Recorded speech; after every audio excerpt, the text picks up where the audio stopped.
Well, we've all been waiting for a mistake to be made, so there's number one. You know what I mean? To leave clothing back or fingerprints or anything that you touched and to go on somewhere and leave it, that's mistake number one. Now, where they're at, geographically located, 20 miles from where they're at, brother, is Dickerson, New York, where Joyce's family all lives, okay?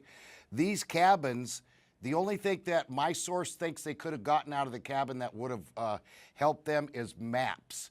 This is probably the most intense forest. This is thick as it's not what we've been imagining. This is really, really thick. And listen, the cops, we thought they're all swarming at night, hunting with night vision. These guys are so dangerous that the cops are not hunting them at night. Wow. I would assume because, yeah, I mean, this is, the more and more, this is not Dog and Beth on the Hunt or Dog the Bounty Hunter.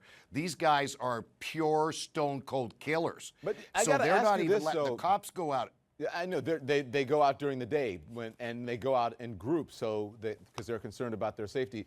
But I've got to ask you, they don't know Right. when that DNA was left. They don't know how long ago those guys were there. They could have been there a while back.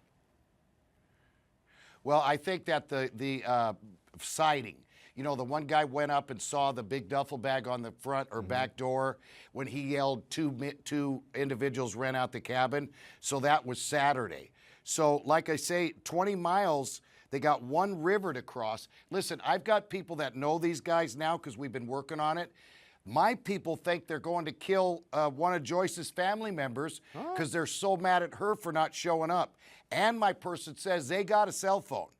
It might not be Joyce's, but you can go in and out of areas. They're communicating.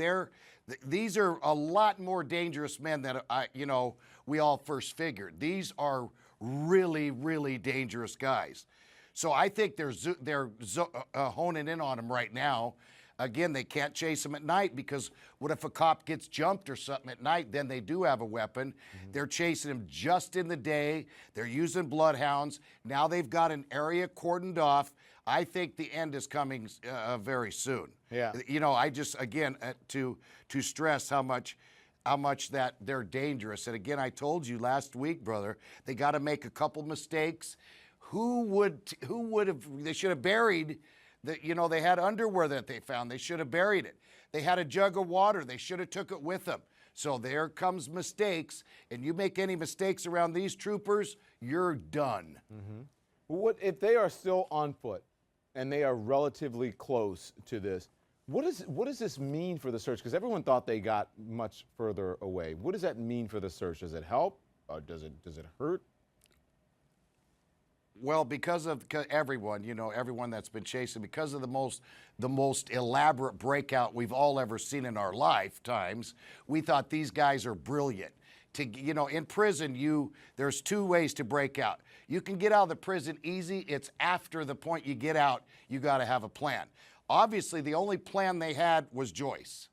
They had a great exit. They had a great breakout. But once they got out, we all had figured, they could have had, even some guys I've heard said, they had a plane pick them up. Guess what? These guys have been like in a Barbie house, They're not used to the element, when to use the bathroom, when to eat, when to shower. Here's what clothes to wear. Another thing, brother, they worked in the tailor shop where I believe inmates' clothing, as we know, are made, but I also believe guards' clothing are made there. So what if they got a couple officer shirts from that tailor shop? They worked right there. So they have, different kind of clothes, different things. Again, very, very dangerous. They got to take it very slow. They got to track them really slow, only during the day. And I think it's just a matter of time. I wish, I'd love to go up there and commentate, not incarcerate, but I'd love to be right by the action.